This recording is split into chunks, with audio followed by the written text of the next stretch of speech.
Penyakit Hirschsprung adalah kelainan bawaan pada usus besar karena ketiadaan saraf pada bagian usus besar, hingga mengganggu pergerakan usus. Beberapa anak bahkan sampai nggak bisa buang air besar sama sekali, tapi beberapa masih bisa sedikit-sedikit. Nah, kalau misalnya nggak bisa buang air besar sama sekali, beberapa menyebabkan terjadinya megakolon atau membesarnya usus besar karena menumpuknya feses di sana. Nah, kira-kira penyakit apa ini, kenapa bisa terjadi, dan bagaimana solusinya? Bersama saya Dr. Bimo, yuk kita bahas semuanya di video ini. Hai, saya Dr. Bimo. Di channel ini saya banyak membahas berbagai informasi kesehatan dan juga konten menarik lainnya yang pastinya bermanfaat buat kamu. So, jangan lupa like dulu video ini, subscribe, dan juga klik tombol loncengnya. Terima kasih.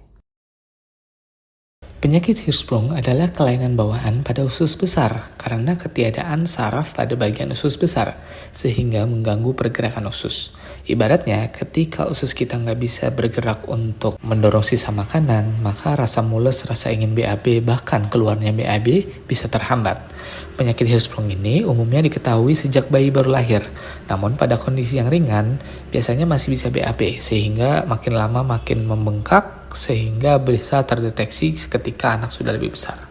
Penyebab terjadinya penyakit Hirschsprung ini belum diketahui secara pasti, namun ada beberapa faktor terkait seperti memiliki keluarga dengan riwayat Hirschsprung sebelumnya dan penyakit bawaan lain yang sifatnya secara genetik, misalnya Down syndrome atau penyakit jantung bawaan.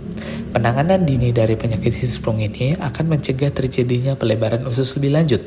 Oleh karena itu, memahami gejala klinis dan diagnosa dini sangat penting. Hal ini membantu memastikan penanganan yang tepat.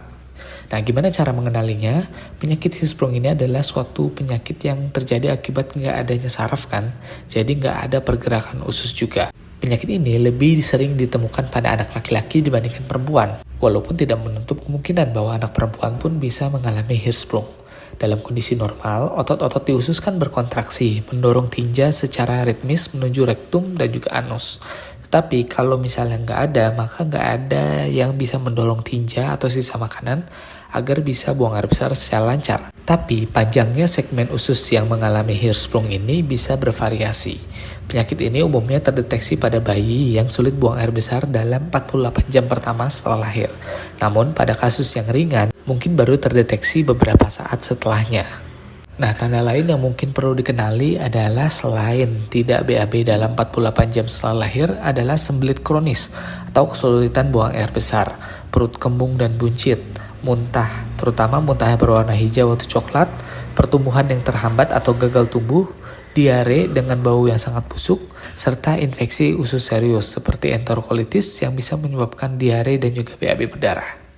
Cara dokter mendiagnosa dari penyakit Hirschsprung ini yaitu melalui pemeriksaan berdasarkan gejala dulu pertama dan juga pemeriksaan fisik, lalu bisa dilakukan dengan colok dubur juga untuk memasukkan jari ke dalam anus menunjukkan adanya otot rektum yang rileks alias tidak ada tonusnya, serta pemeriksaan pendukung yang perlu dilakukan.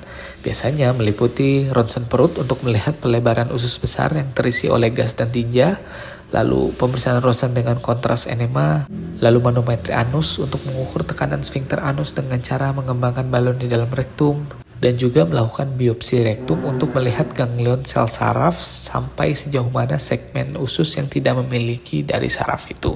Nah, untuk penanganannya, karena masalahnya ini adalah masalah struktural, tidak adanya saraf dan juga kelainan dari pergerakan usus, maka tindakan operasi mungkin diperlukan. Beberapa metode operasi yang bisa dilakukan antara lain adalah prosedur pull-through, yaitu penarikan usus, yaitu dengan mengangkat bagian usus tanpa sel saraf lalu menghubungkannya dengan bagian yang sehat. Diharapkan dengan metode ini, semua segmen usus yang masih ada itu akan memiliki ganglion saraf sehingga bisa bergerak dan bisa BAB secara normal.